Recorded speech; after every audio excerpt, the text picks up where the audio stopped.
पिछले 4-5 साल से चल रहा है, बिल्कुल वैसा का वैसा। ये बहुत अच्छा किया आपने।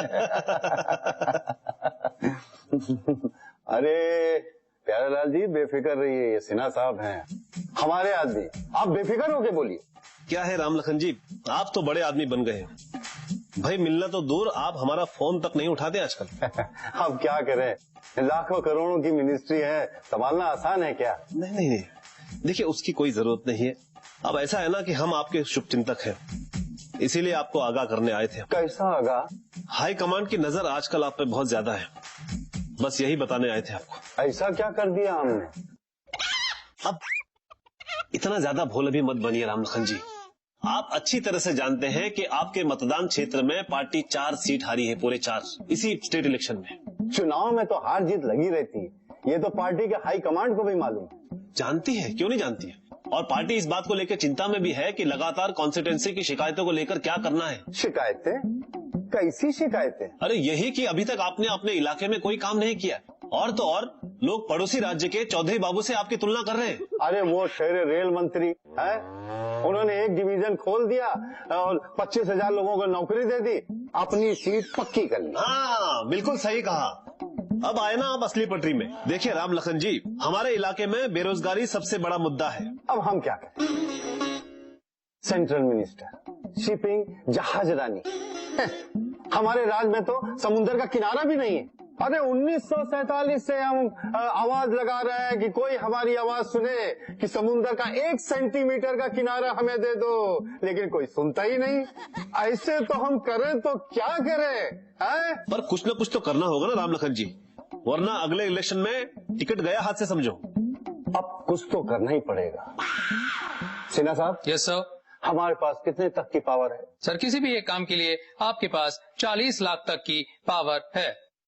हम लोग बात तो करते हैं 1000 लाख करोड़ों के बजट की। सर बड़े बड़े टेंडरों के लिए कमेटियां बनती है, लेकिन आप कोई छोटे मोटे डिसीजन ही ले सकते, जैसे कोई लाइट हाउस बनवाना या फिर कोई छोटा मोटा रिपेयर का काम। अब ये लाइट हाउस वही ना जो समुद्र में बीच में गोल गोल घूमता है? बिल्कुल सर, शिपिंग में सुरक्षा के लिए बेहद जरूरी होता है। हमें ये बताइए कि हमारे राज्य में वो लाइट हाउस हम कहाँ कहाँ लगवा सकते हैं? सर मैनुअल के पेज 15 क्लॉज 3 के अनुसार लाइट हाउस किसी भी वाटर बॉडी के आसपास ही बनाए जा सकते हैं। Water body? वहाँ भी तो एक वाटर बॉडी है। वो तो है सर, लेकिन सिन्हा जी अब तो हमें हर नाले तालाब कुएं के पास लाइट हाउस चाहिए। अब आप ये काम करो, हर महीने सैंक्शन 4 करवा दो और 400 आदमी वहाँ पे लगवा दो। ये नामुमकिन है सर। है?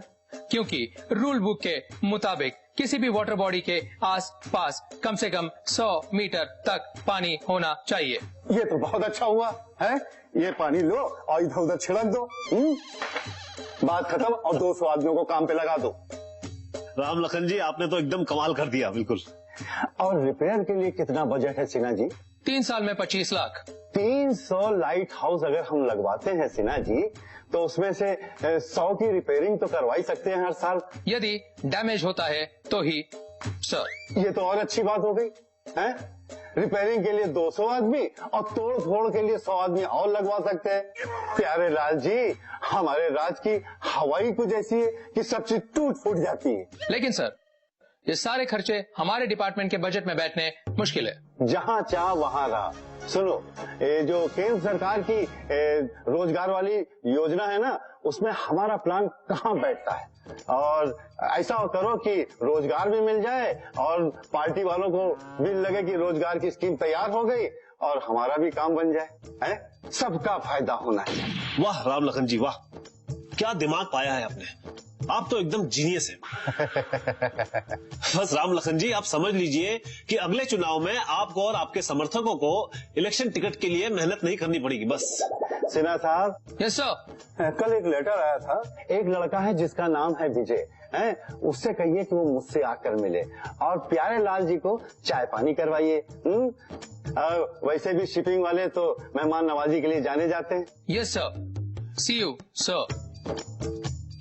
तो ये आप इसको नोट फरमाइए, ये भी लीजिए। हाँ, ये